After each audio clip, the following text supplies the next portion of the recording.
lakukan setelah sholat itu zikir yang memang diajarkan oleh Rasulullah Shallallahu Alaihi Wasallam. Bahkan dalam fikul Islam wa adilah itu disampaikan setelah zikir seyogianya seseorang itu minta sama Allah.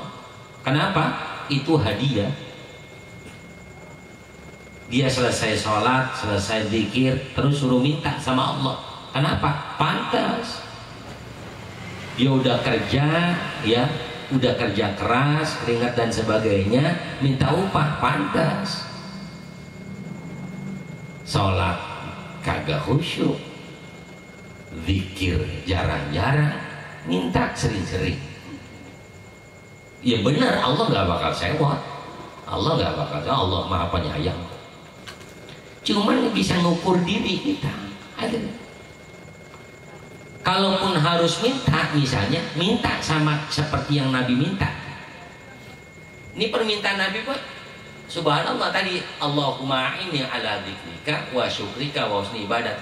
Ini permintaan buat yang rajin ibadah ya pantas, yang malas ibadah pun masih pantas. Ya Allah, jadikanlah saya orang yang selalu ingat kepada Engkau, sebab saya sering lupa kepada Engkau. Ya Allah, jadikanlah saya orang yang bersyukur atas apa yang Kau berikan, karena saya orang yang selalu kufur terhadap nikmat yang Kau kasih. Ya Allah, jadikanlah saya orang yang bagus dalam ibadah saya, karena saya sadar ibadah yang saya lakukan selama ini belum bagus. Itu masih bagus. Allah perintahkan Rasulullah SAW. Ini Rasulullah padahal kan manusia yang paling sempurna. Mana sih manusia paling baik? Cuma Nabi. Nggak ada. Cuma Nabi itu manusia yang paling baik akhlaknya dan sebagainya. Tapi sebegitu baiknya Nabi, nggak banyak mintanya, cuma jadikan saya orang yang sering ingat kepadamu, jadikan saya orang yang selalu bersyukur padamu, jadikan aku orang yang selalu bisa memperbagus ibadah. Itu doa Nabi. Apa kemudian salah kita minta ya Allah jadikanlah saya orang yang kaya? Enggak. Ya Allah jadikanlah usaha saya berkah? Enggak salah. Cuman ahsan lebih bagus. Ini doa yang disampaikan Nabi, jangan ketinggalan. Itu. Ma'asyiral hadirin yang dirahmati Allah Subhanahu wa taala.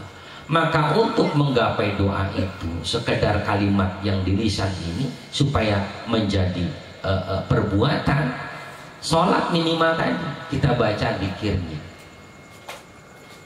Kan simpel banget sholat. Ba'da subuh kita tambahin la ilaha illallah wahdahu la syarikalah. Berapa? 10 sunnah. Ba'da maghrib la ilaha illallah wahdahu la syarikalah, sama 10. Selain 2 waktu itu nggak baca la ilaha illallah la syarikalah masih boleh.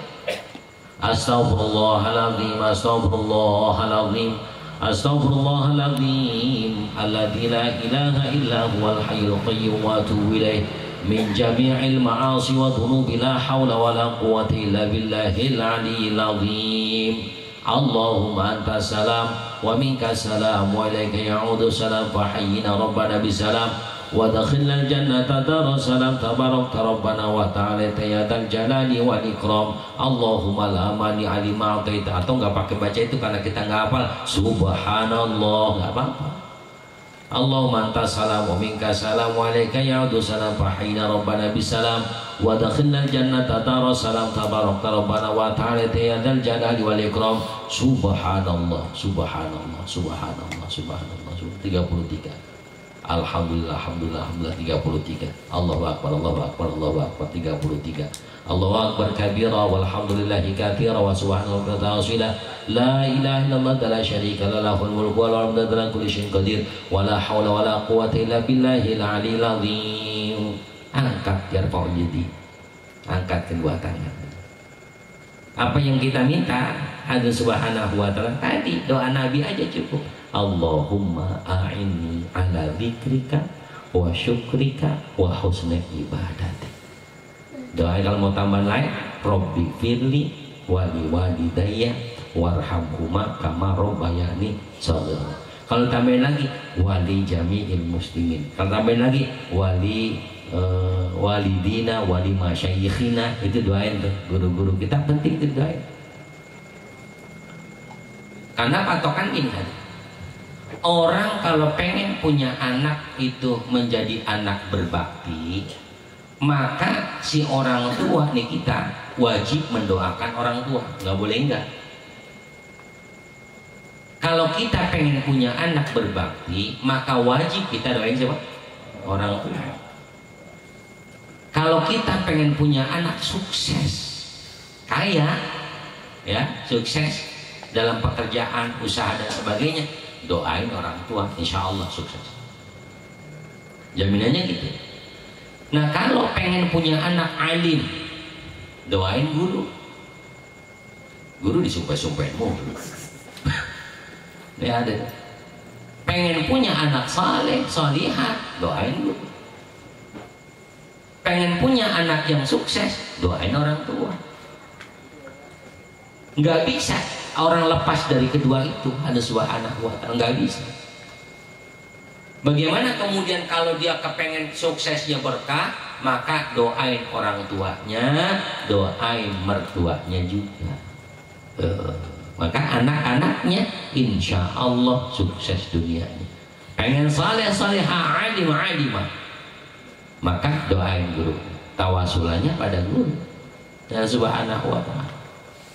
Ma'asyiral hadirin yang dirahmati Allah subhanahu wa ta'ala, sampai-sampai orang-orang di masa lalu pun ketika dia mau masukin anak kemana, pasti dia minta izin sama guru, nggak mungkin. Karena urusan keduniaan, ya urusan keduniaan, kemudian urusan anak sukses minta ridho sama orang tua. Tapi urusan anak biar supaya dapat ilmu, manfaat dan barokah, itu minta ridho sama guru. Itu harus banget. Sama ya namanya guru kan orang tua juga. Dalam arti ini, ke orang tua toh kita nggak perlu ngasih apa-apa. Salaman, minta ridho, bahkan kita yang suka ngangkutin apa-apa, ya, dilihat kulkas, ada apel ini, nggak dimakan ini, ya, bukan nggak dimakan, ntar sama dia kan, ya kita bawa kan gitu, kan gitu biasanya kita, begitu kulkas paling atas, ke bawah dikit, ada ikan asin, begitu, masa ikan asin doang, gilak beras nggak dibawa kan gitu, umum gitu. Nah kita comot juga itu. Tapi orang tua marah, enggak, ngomong dong ini anak bener. Ya, ada subhanahu wa ta'ala. Nah ini penting ma'asyiral hadirin yang dirahmati Allah subhanahu wa ta'ala.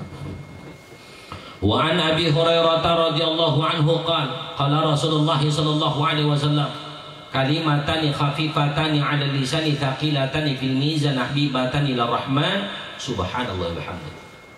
Ada dua kalimat yang simpel dibacanya, singkat, pendek, tapi ketika nanti ditimbang yaumal mizan, pahalanya besar. Dan itu yang menyebabkan Allah yang maha penyayang sayang terhadapnya. Apa kalimat tadi? Subhanallah wa bihamdihi. Ini kan kalimat simpel banget. Subhanallahi wa bihamdihi. Hadirin, manusia ini cenderung begini, zikirnya di lisan itu jarang, cenderung lebih banyak hasudnya, lebih banyak menjelek-jelekan orangnya. Pada akhirnya nih, ya, yang harusnya zikir itu menjadi lipstik buat bibirnya, menjadi pembersih untuk lidahnya, maka fasih dia menyebutkan zikrullah. Tapi nyatanya ketika zikir itu nggak jadi lipstik, kemudian zikir itu nggak jadi pembersih lidahnya, justru dikotori dengan hasudnya, maka sulit berkumpul dua hal tadi. Ngomongin kejelekan seiring dengan itu berzikir itu sulit berkumpul, maka hadirin rahmat subhanahu wa ta'ala, minimal tadi saya sampaikan, oke lah di luar kita masih bisa dan itu, tapi ketika selesai sholat sesingkat-singkatnya kita istighfar. Kelar sholat nih, assalamualaikum warahmatullahi wabarakatuh, assalamualaikum, astagfirullahaladzim, astagfirullahaladzim, astagfirullah. Nggak minta pun nggak apa-apa, karena istighfar itu udah minta, ya Allah ampun dosa saya, ampun dosa saya, ampun dosa saya. Kalau bisa itu mudawamah, itu cuma istighfar 3 kali itu. Hadirin ma'asyiral hadirin yang dirahmati Allah subhanahu wa ta'ala,